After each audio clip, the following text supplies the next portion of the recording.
Hola, bienvenidos a este video en el que pasaremos a explicar la normalización de una base de datos.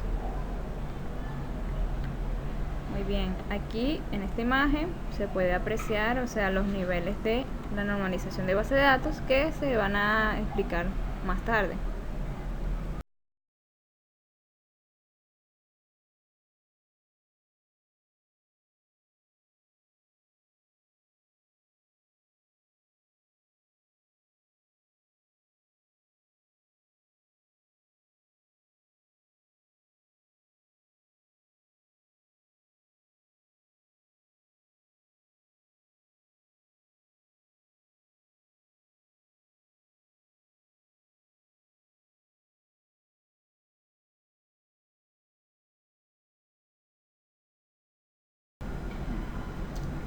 Se define como normalización al proceso de organizar los datos de una base de datos.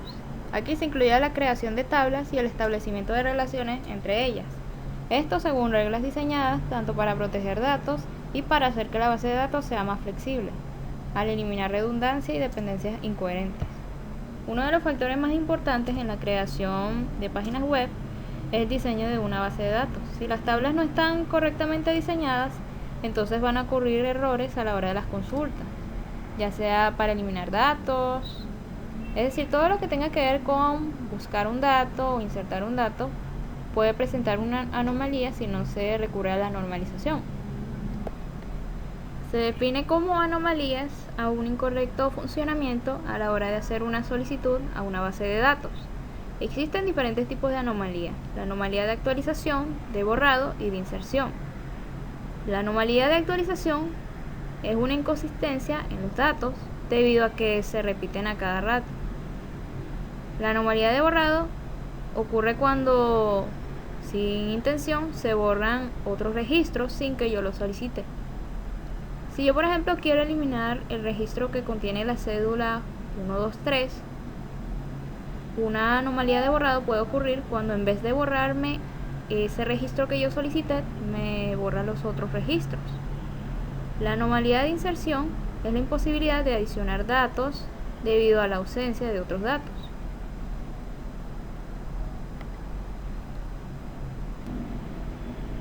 Ahora hay que definir qué son dependencias. Una dependencia es cuando un atributo depende de otro. Existen varios tipos de dependencias. Aquí pasaremos a explicar la dependencia funcional y la funcional transitiva. La dependencia funcional se define de la siguiente manera. Esta vez es cuando nada más un atributo está relacionado con otro. En cambio, la dependencia funcional transitiva es cuando tres datos están relacionados debido a que tienen un enlace con un elemento en común, un atributo en común. La dependencia funcional se define del siguiente modo: un conjunto de atributos Y depende funcionalmente de un atributo X si para cada valor de X hay un único valor posible para Y. En este caso, vemos la siguiente tabla que no está normalizada, que contiene las letras X, Y y Z. La dependencia funcional nada más aplicaría para las letras X y Y. O sea, Y depende de X debido a que X, en este caso que es el DNI, es un valor que no se puede repetir, y la Y depende de este. En este caso la Y se define como nombre. La dependencia funcional transitiva se produce cuando tenemos tres conjuntos de atributos, como se dijo anteriormente, X, Y y Z. Esta vez vemos que Z, o sea la localidad del alumno, no está de todo relacionado directamente con DNI, pero en cambio el campo nombre sí está relacionado con este. O sea, la columna nombre sí está relacionada directamente con el DNI. El DNI tiene relación con el nombre y el nombre tiene relación con la localidad del alumno. Así que gracias a nombre, esa columna establece una relación entre la localidad del alumno y el DNI. O sea que X y Z están relacionados. Para hacer la normalización de base de datos se encuentran con varios niveles. Está la primera forma normal, la segunda forma normal, la tercera forma normal, está la forma normal Boycott, la cuarta forma normal y la quinta forma normal. Aquí se procederá nada más a explicar 3 formas normales, debido a que suelen ser las necesarias para la base de datos. Con solo utilizar 3 niveles o las primeras formas normales, las 3 primeras formas normales, ya es suficiente para la base de datos. La primera forma normal consiste en lo siguiente: se tienen que eliminar los grupos repetidos de las tablas. Es decir, digamos que aquí está la tabla alumno, pero que yo tengo también otra tabla llamada tutores. Si en la tabla tutores se repiten los datos, entonces yo tengo que eliminar esos datos. En este caso, el grupo repetido en la tabla alumnos serían los teléfonos, porque aquí está una base de datos no normalizada y vemos que aquí la persona llamada Ana tiene asignado 3 números de teléfono y la persona llamada José tiene 2 números de teléfono. Aquí estos números repetidos se tienen que eliminar. Con esto no digo que se tenga que eliminar estos datos, al contrario, sino que tenemos que organizarlos de otro modo. Se tiene que crear una tabla independiente para cada conjunto de datos relacionados. En este caso, como estos datos están relacionados con este DNI, con esta persona, estos números se tienen que colocar en otra tabla aparte, relacionados con el DNI. Hay que identificar cada conjunto de datos relacionados con una clave principal.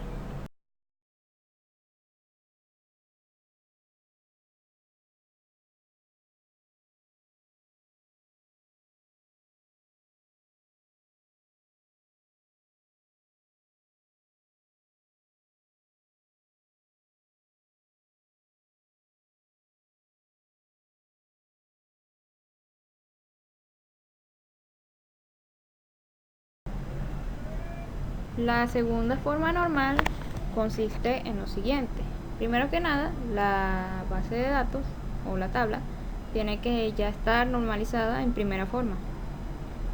Para seguir con segunda forma, primero se tienen que crear tablas independientes para un conjunto de valores que se apliquen a varios registros, y también se tienen que relacionar las tablas con una clave externa. Por ejemplo, aquí vemos esta tabla que ya está en forma normal número 1.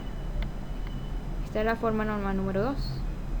Para pasar a esto, primero que nada, se tienen que ver los datos que están relacionados. Esta sería la clave primaria, está el nombre de la persona, la localidad en donde vive y la provincia. Aquí se coloca en esta tabla debido a que dice localidad de alumno. Esto se aplica a varios registros. Ya vemos aquí, ¿verdad?, que está el curso y el nombre del tutor. Como esto se aplica a varios registros, también se le crea una tabla individual llamada cursos. Aquí se colocarán los cursos que están dando y los tutores que van a impartirlos. También se va a proceder a colocar el DNI, el curso y la fecha de la matrícula en una tabla llamada matrículas, pues. Esta tabla se tiene que relacionar con una clave externa. Para pasar a la tercera forma normal, primero que nada las tablas tienen que estar en segunda forma normal. Para la tercera forma normal se tienen que eliminar los campos que no dependan de la clave principal. Por ejemplo, aquí nada más tendríamos que colocar en tercera forma normal la tabla alumnos. Aquí vemos, ¿verdad?, que el nombre tiene una relación, una dependencia directa con el DNI. Lo mismo con la localidad. Sin embargo, aquí vemos, ¿verdad?, que provincia no está relacionado directamente con esto del DNI. Tiene una relación, como no, porque están en esta misma parte, porque es un conjunto de datos, pero no está relacionado directamente con esta clave. Por lo que se procederá a hacer lo siguiente: se coloca una tabla alumnos y otra tabla localidades. En la tabla alumnos va a ir el DNI, el nombre de alumno y la localidad en donde está. Aquí en la parte de localidades, este mismo dato son los mismos de aquí, y estos se van a identificar también con una clave primaria y se les hace referencia Aquí la columna provincia ya tiene una dependencia directa con localidad, y localidad tiene relación con el DNI. Este sería el resultado final. El resultado final serían 5 tablas: alumnos, cursos, teléfonos, localidades y las matrículas. Aquí el DNI es la clave principal, se relaciona con matrículas, que aquí en el DNI sería una clave foránea. Lo mismo con la tabla de teléfonos, que aquí el DNI sería otra clave foránea, se relaciona con esta. La localidad sería una clave foránea en la tabla alumnos, pero es una clave principal en la tabla localidad. En cuanto a los cursos, aquí esta columna curso sería la clave principal, pero se le hace referencia a ella como una clave foránea en matrículas en este sitio. Hasta aquí llegó la explicación. Espero mucho que les haya gustado. Cualquier duda que tengan, pueden dirigirse a las siguientes páginas, que igual las voy a dejar en la descripción. Hasta luego.